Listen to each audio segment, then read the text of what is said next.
நம்ம இன்னைக்கு பார்க்க போகிறது சர்வே மாஸ்டர் அப்ளிகேஷனில் எப்படி ஒரு ஜாப் க்ரியேட் பண்ணலான்னு பார்க்கலாம். ஃபஸ்ட்டு சர்வே மாஸ்டர் அப்ளிகேஷனுக்குள்ளே போயிட்டோம்னா இதில் திட்டம் சாதனம் சர்வேன்ட் கருவி கீழே 4 இருக்கும். அதில் வந்து திட்டம்ல டச் பண்ணிங்கன்னா மேலே வந்து திட்டம்ல இருக்கும்.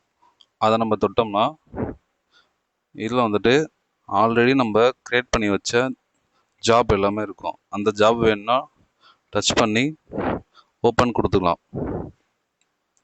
ஓப்பன் கொடுத்துக்கலாம் ஓப்பன் ஆகிடும். இல்லை நான் புதுசாக தான் க்ரியேட் பண்ண போகிறேன்னா இங்கே கீழே புதியதுன்னு இருக்குது, இதை டச் பண்ணி இங்கே வந்து பார்த்தீங்கன்னா பெயரில் வந்து நமக்கு என்ன பேர் வேணால் கொடுத்துக்கலாம். இங்கே வந்து எக்ஸ் மாதிரி போட்டிருக்கு இல்லையா, அது டச் பண்ணிங்கன்னா இருக்கிறது போயிட்டோடனே நமக்கு என்ன பேர் வேணுமோ அதெல்லாம் இங்கே போட்டுக்கலாம். நான் A001 அப்படின்னு போட்டுறேன்.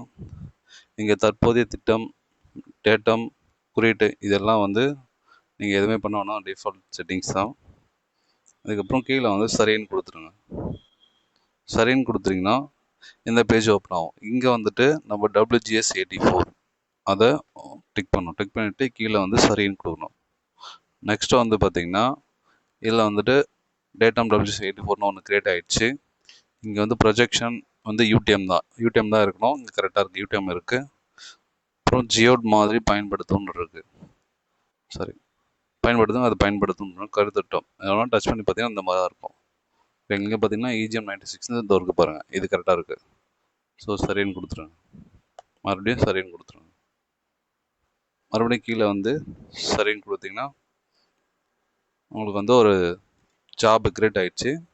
க்ரியேட் ஆன ஜாப் பார்த்தீங்கன்னா இங்கே மேலே வந்து A001 க்ரியேட் பண்ணி அந்த ஜாப் மேலே வந்துருச்சு. அவ்வளோதான் ஜாப் க்ரியேட் பண்ணுறது. தேங்க்யூ.